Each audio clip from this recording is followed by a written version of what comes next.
बिहार में लोग इस बंधुआ मजदूरी से, राजनीतिक बंधुआ मजदूरी से, लालू के डर से भाजपा और भाजपा के डर के लालू को वोट देने के चक्रव्यूह से निकलना। एनडीए और राजद के लोग जो 30 वर्ष से बिहार की जनता के मजबूरी का फायदा उठाते रहे हैं, आप देखेंगे कि अब जनता एकदम उसको तोड़कर निकलेगी। 2025 में बिहार में जनता का राज बनेगा, इस बात को आप लिख लीजिए। 2 तारीख को प्रशांत किशोर दल नहीं बना रहे हैं। 2 तारीख को बिहार के 1 करोड़ लोग एक साथ आकर अपने बच्चों के बेहतर भविष्य के लिए बिहार में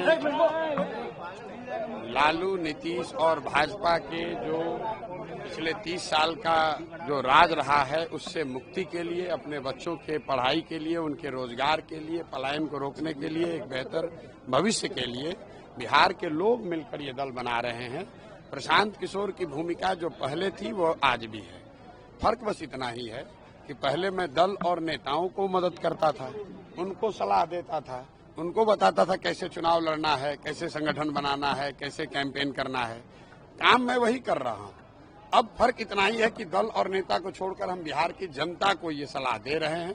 और जो आप देख रहे हैं, अभी 28 तारीख को यहाँ बैठक हुई, आज बैठक है और ऐसी 7 बैठकें होंगी जो 1.5 लाख से ज्यादा लोग जो इसमें सक्रिय भूमिका में हैं, या यूथ क्लब चला रहे हैं, संगठन चला रहे हैं, वो लोग जुटेंगे, बैठेंगे और 2 तारीख को सब मिलकर 1 करोड़ सदस्यों के साथ इस दल की नींव रखी जाएगी, जो अपने आप में इस देश के इतिहास में पहली ऐसी घटना होगी जब दल बनने से पहले, दल बनाने के बाद लोग जुटा लें वो अलग बात है, यहाँ 1 करोड़ बिहार के लोग मिलकर दल बना रहे हैं, वो पहली ऐसी घटना होगी और 2 तारीख को आप उसको देखेंगे। बिहार में पहले से पॉलिटिकल डोमिनेंस वाली पार्टियां है सर, आप कितना कॉन्फिडेंट है कि 25 में आप लोग जीत कर आएंगे, जैसे कि आप भैया बोल रहे हैं? ऐसा है कि जनता के सामने कौन है? जन बल के आगे कोई बल है नहीं।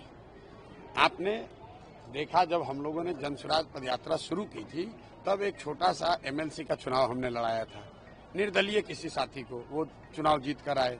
अभी रुपौली में चुनाव हुआ है, वहां देख लीजिए कहाँ गए जातीय समीकरण, कहाँ गए इन दलों का वर्चस्व। जिन दलों के जातियों के आंकड़े 1 लाख थे, उनको 30,000 वोट मिला है। ये तो लोगों के मन में एक डर बैठा दिया गया है कि अगर आपके पास पैसा नहीं है, साधन नहीं है, जाति की संख्या नहीं है, तो आप चुनाव नहीं लड़ सकते हैं, बिहार में राजनीति नहीं कर सकते हैं। आप मुझे ये बताइए कि नीतीश कुमार जी के अपने जाति के कितने लोग बिहार में रहते हैं? लालू जी के अपने जाति के कितने लोग बिहार में रहते हैं? और उन जातियों के भी सारे लोग उनके साथ नहीं है, फिर भी वो लोग 30 साल से शासन कर रहे हैं। तो ये एकदम भ्रम मत पालिए। जनता को ये समझ है, बिहार में विकल्प न होने की वजह से लोग अब गलत नेताओं को भी मजबूरी में वोट देते रहे। वो वोट उनको नहीं है, जो यहाँ का मुस्लिम समाज है वो लालटेन को और लालू जी को पसंद करके वोट देता है, ऐसी बात नहीं है। वो सिर्फ और सिर्फ भाजपा के डर से उनको वोट देता है।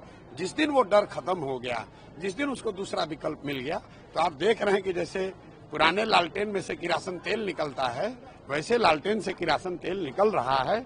मुस्लिम समाज ये समझ गया है कि भाई हम तो किरासन तेल हैं, हम और हमारे बच्चों का भविष्य जल रहा है, बर्बाद हो रहा है और रोशनी किसी के घर पर हो रही है। तो ये रुकने वाला नहीं है। यही हाल भाजपा का है। भाजपा को और एनडीए को वोट कौन दे रहा है? जितने लोग उनके पक्ष के वोट देने वाले हैं, उससे ज्यादा वो लोग हैं जो लालू जी के डर से उनको वोट देते हैं। आप पत्रकार हैं, आपको इसकी बात ज्यादा बेहतर समझ है। और मुझे ऐसा लगता है कि ये जो राजनीतिक बंधुआ मजदूरी, जो ये दोनों फॉर्मेशन, एनडीए और राजद के लोग जो 30 वर्ष से बिहार की जनता के मजबूरी का फायदा उठाते रहे हैं, आप देखेंगे कि अब जनता एकदम उसको तोड़कर निकलेगी और 2025 में बिहार में जनता का राज बनेगा, इस बात को आप लिख लीजिए। आज तक चुनावों को लेकर जितनी भी भविष्यवाणियां मैंने करी हैं, कभी गलत हुई नहीं है, ये भी गलत नहीं होगी। और यहाँ हम खाली सर्वे नहीं कर रहे हैं, 2 बरस से गांव-गांव चल भी रहे हैं। तो जो भी भगवान ने मुझे शक्ति बुद्धि दी है, जो मैं देख समझ पा रहा हूँ, बिहार में लोग इस बंधुआ मजदूरी से, राजनीतिक बंधुआ मजदूरी से, लालू के डर से भाजपा और भाजपा के डर के लालू को वोट देने के चक्रव्यूह से निकलना